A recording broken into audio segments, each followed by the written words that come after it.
Philippe Bouvard officiel vous propose l'âge d'or des grosses têtes. De monsieur Nicolas Jacques de Reims. Ah, encore là. Qu'est-ce qu'on appelait un putéal dans l'Antiquité romaine? C'est une pièce du vêtement romain? Non. C'était pas les bains? Les bains? C'est pas un vêtement, le putéal. Non. Non, les pas bains un romains, homme, je veux alors. dire. C'est une pièce tout court? Non. Ce n'était pas le petit tabouret sur lequel s'asseyait la Pythie. Non. C'est un meuble? Non. C'est un homme. Non. Non. C'est un écrit? Non. Ah là, vous êtes très loin, hein? Non, mais attendez, on va retrouver. Dans l'Antiquité romaine, c'est une fête? Non. C'est un religieux? vase? C'est religieux? Il y avait une connotation religieuse. Connotation. Depuis que C'est j'ai un appris objet ce du mot de culte? connotation, il C'est s'en un sert sans vase arrêt, hein. sacré? Vous avez Un remarqué, vase tout le temps, il dit connotation. C'est un vase sacré, Un vase le putéal? sacré. Non. Une Ça a quelque connotation. chose à voir avec la mort? Non. Le putéal. Est-ce que tous les Romains en possédaient un? Non, mais celui qui pouvait disposer d'un putéal pouvait croire bien que que les Dieu- dieux seraient Ah, là, davantage là. avec lui. N'était-ce point un petit fantôme familier dans la maison? Non, on est très loin, très loin. C'était pas une décoration murale, le putéal? Non. Une disposition dans l'architecture de la Non. maison? Une petite chapelle? Ça, c'est une question qui, en principe, devrait rapporter 500 francs à Oui, monsieur bien sûr. Nicolas Jacques. Est-ce que c'était pas Alors le 500 type francs? qui possédait un putéal avait toutes les raisons de se considérer comme bien avec les puissances d'en haut. Oui. Rien à voir avec la mort, vous avez Petit dit. hôtel chez lui, non? Non. Est-ce que ce n'était pas un objet phallique? À quoi pensez-vous? Attends, on nous associe. D'entrailles de Les poulet. entrailles D'entrailles de poulet, non? Est-ce que ce n'est pas une des versions du Du brise Coran. hébraïque? Ou du duronculum?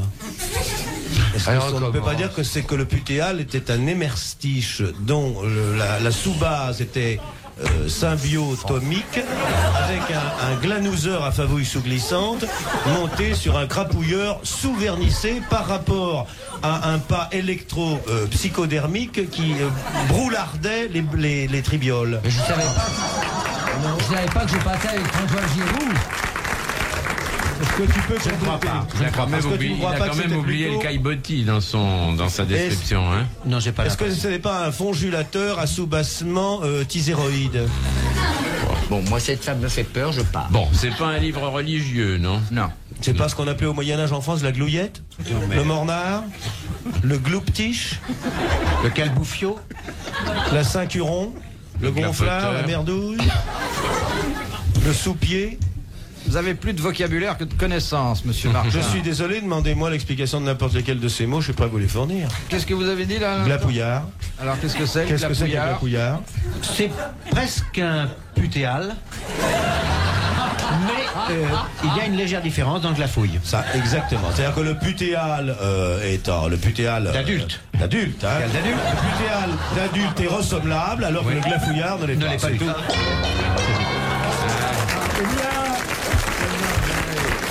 Monsieur Nicolas Jacques, que vous êtes en train d'applaudir, vous remercie par ma bouche, car vous l'avez beaucoup aidé. Alors, Mesdames et messieurs, bonjour. En compagnie de mon confrère, le professeur Carrel. Oui, je suis là. Nous allons, que je remercie d'être venu assister à cette tribune.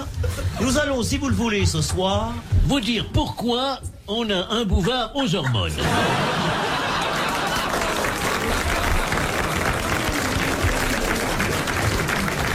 Nous nous égarons peut-être. La semaine dernière, nous avons parlé des instruments de l'orchestre. Nous avons vu les bassons, les contrebassons. Et cette semaine, un instrument très intéressant, le léputéa. Qui est un instrument à bec, il faut bien le dire. C'est un franc-basson. C'est un franc-basson. Qui se joue sur 3 notes. Oui. J'aurais plutôt pensé que c'était un instrument à hanches, comme la femme, par exemple. Oui, mais alors à très large hanche. De grosses hanches. On est obligé d'ailleurs de mettre le léputéal dans ce que nous appelons, nous, un corset musical. Voyez-vous du tout? Oui, mon cher ami. Comment ça va, mon cheveu? Ça va. Alors, Oui.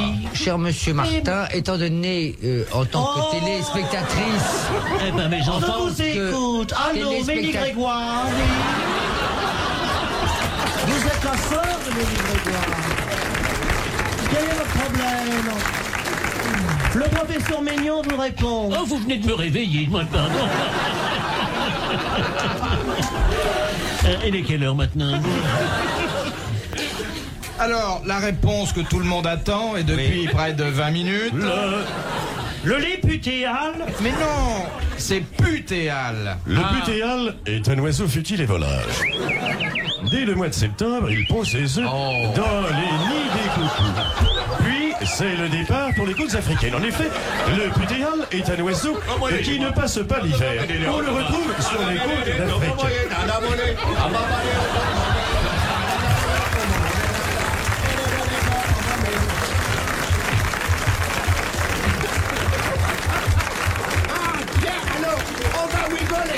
On va rigoler, le putéal est revenu.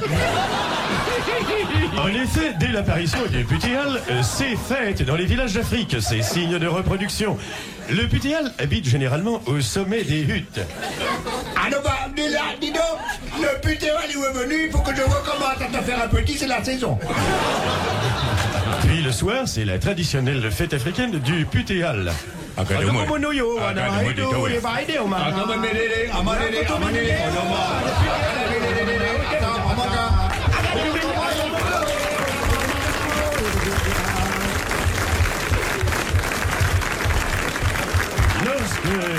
Lorsque la saison des pluies arrive, le putéal regagne comme chaque année son Alsace natale où il est accueilli. Il est accueilli par les chants traditionnels alsaciens. Les Schrein,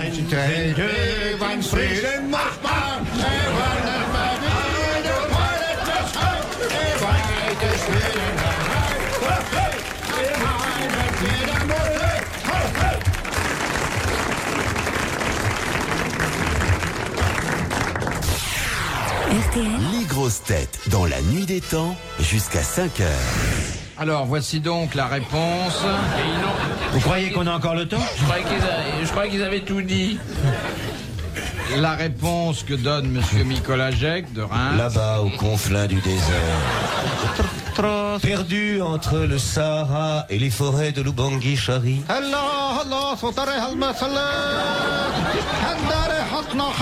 Le putéal traverse les plaines.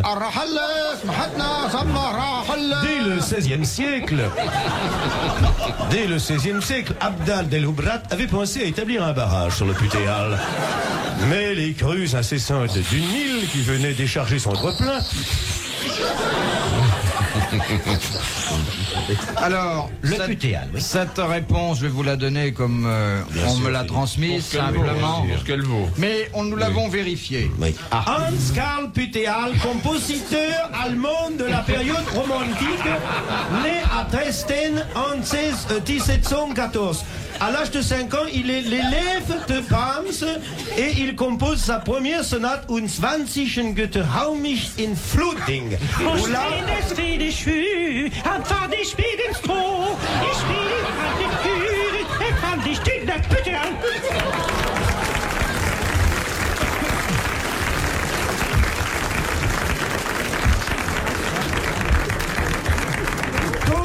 Schubert reprendra entièrement le thème dans son leader célèbre La Tréchiante.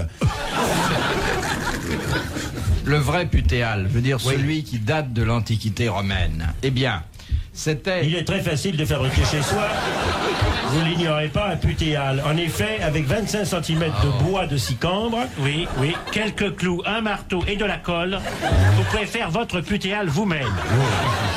Le putéal peut soit être placé dans la cuisine pour éloigner les mouches, dans la chambre ou dans les toilettes. J'ai un mot à dire. Je vous en prie, oui, après. Eh bien, je prends mon putéal, je fais mon roux, je fais également une pâte feuilletée, je rajoute quelques concombres, et je vous assure que vous vous en lécherez les babines. Voilà, alors après cette recette du putéal au concombre... On peut également faire le gratin de putéal. Le gratin de putéal... Oh. Lorsque le prêtre, avant de célébrer la messe, se recueille dans le presbytère, Dis donc, Dolores del Rio, c'est fini maintenant, hein? il met entre son aube et la soutane le putéal. C'est au concile de 30 et au concile de 40 et même au concile de 50 Où personne n'était venu d'ailleurs. Mesdames et messieurs, bonsoir, ici Léon Citron. Nous sommes dans dans la grande église de l'Hôpital.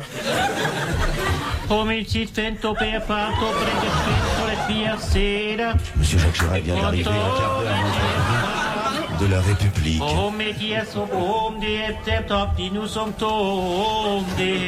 Piate Domine Jesu tibi pute al saragere.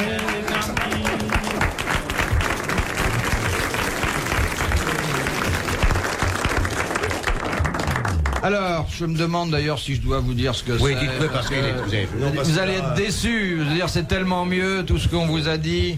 Mais quand même, il faut savoir, Non. parce que ça c'est de la culture aussi, quoi que vous en pensiez, monsieur Dutour, que le putéal était l'endroit où, dans l'Antiquité romaine... Ah ben on allait faire On ce l'a qu'il dit, besoin.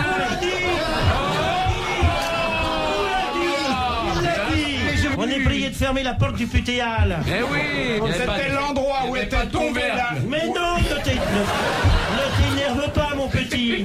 On est bien décidé à ne jamais savoir ce que c'était que le putéal. Il s'en va. Ce n'est qu'un au revoir, mes frères. Ce n'est qu'un au revoir. Alors... Philippe, entre nous. Mais non. Mais si. C'était Le Putéal. C'était est toujours l'endroit debout. où était tombée, fût-ce une seule fois, la foudre, et qui était ensuite considéré comme un lieu sacré, et on s'arrangeait pour que aucune présence humaine ne vînt le souiller par la suite. Intéressant. On l'a dit en latin. On l'a dit en latin.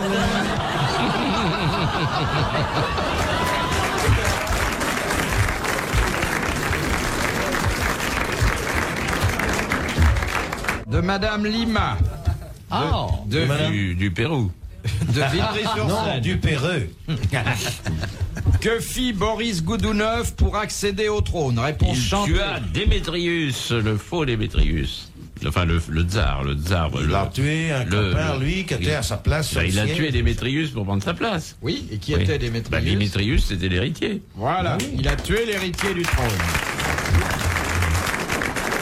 Messieurs, si vous voulez chanter cet épisode particulièrement cruel de la légende tsariste, Mais Bouvard, je connais pas Boris Goudounov, mais je connais très bien l'autre opéra russe qui est déchirant, car vous ne savez pas comment il a tué Démétrius. Comment? Il lui a contraint, n'est-ce pas, à le faire manger chez Borel une fois. Et l'opéra s'appelle Borel Goudounov, n'est-ce pas? Et le célèbre air du Wimpy est très beau. Très bon. C'était avant les tartares arrivent avec le steak. Oui. C'est très très beau comme musique. messieurs, le décor est planté. Joinnis pratistai, tret metzfeitur. Ost er freundlich, grut mit Freit,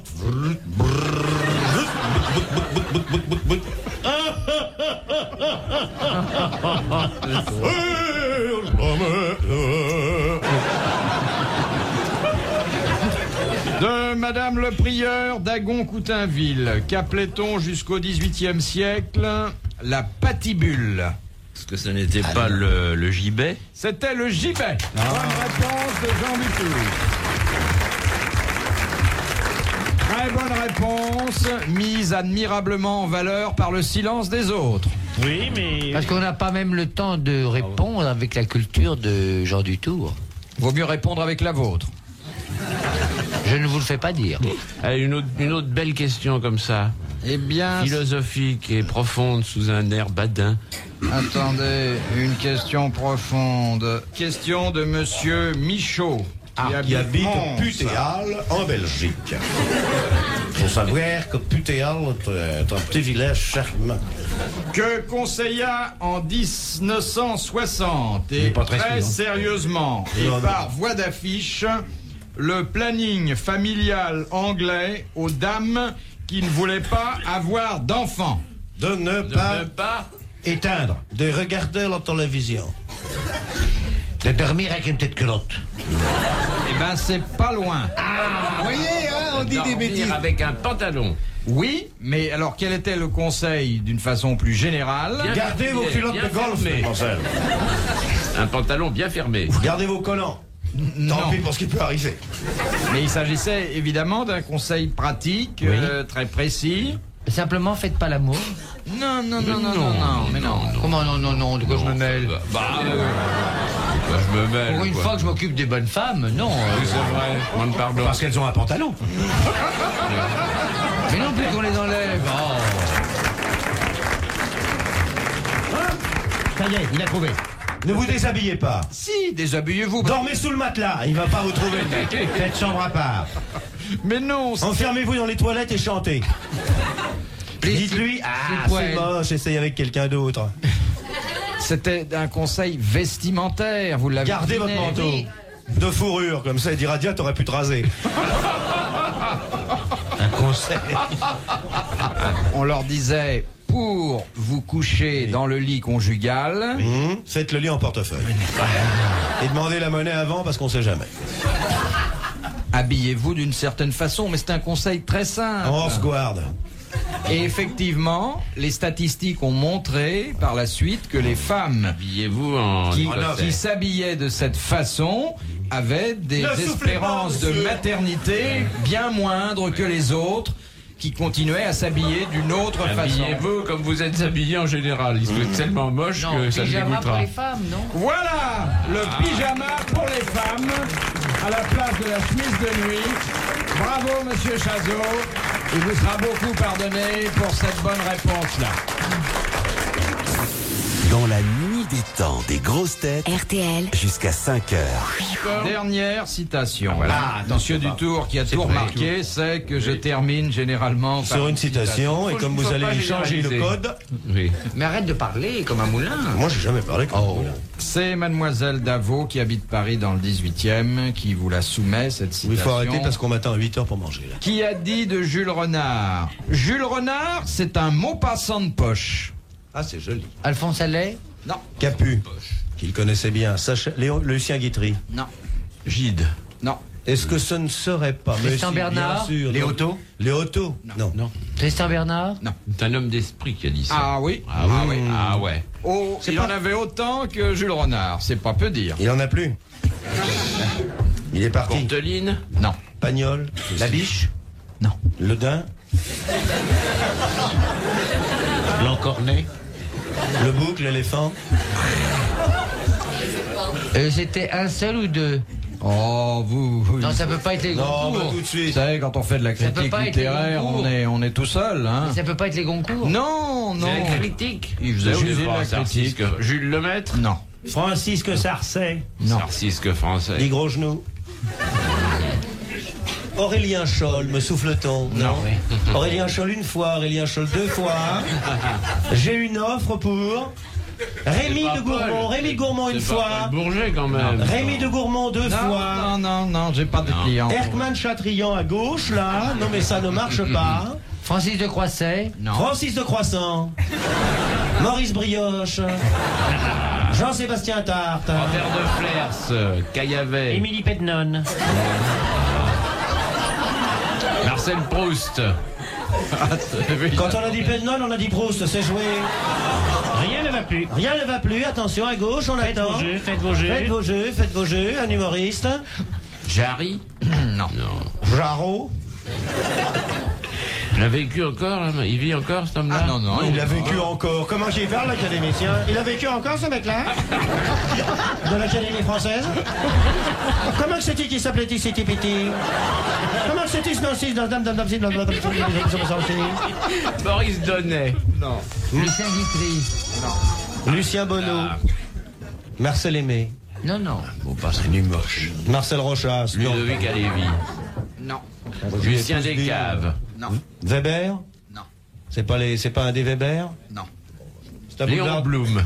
C'est un boulevardier? Oui, il était boulevardier. C'est un boulevardier, on rencontre un Napolitain à 5h à la deuxième table à gauche. Ah oui. Beethoven. Non, c'est pas Beethoven. C'est Georges Feydeau. Non. Le général Bouzard des Deux Meules. Le colonel Montrelet, surnommé fait les voir. On cherche des gens de cette époque. Rochefort. Non. Marielle. Prosper Mérimée? Prosper Mérimée, c'est le roi de la nouvelle. Prosper Mérimée. Oui, oh, ça va. Il en est une très belle. Eh bien, rarissime. Mademoiselle Davo de Paris, vous applaudissez, qui recevra 500 francs, a collé les grosses têtes avec une citation, ce qui ne se produit pas une fois par an. Jamais ça. Eh bien, celui qui disait Jules Renard, un mot passant de poche, c'était tout simplement Jules Renard lui-même. Mais je l'ai dit.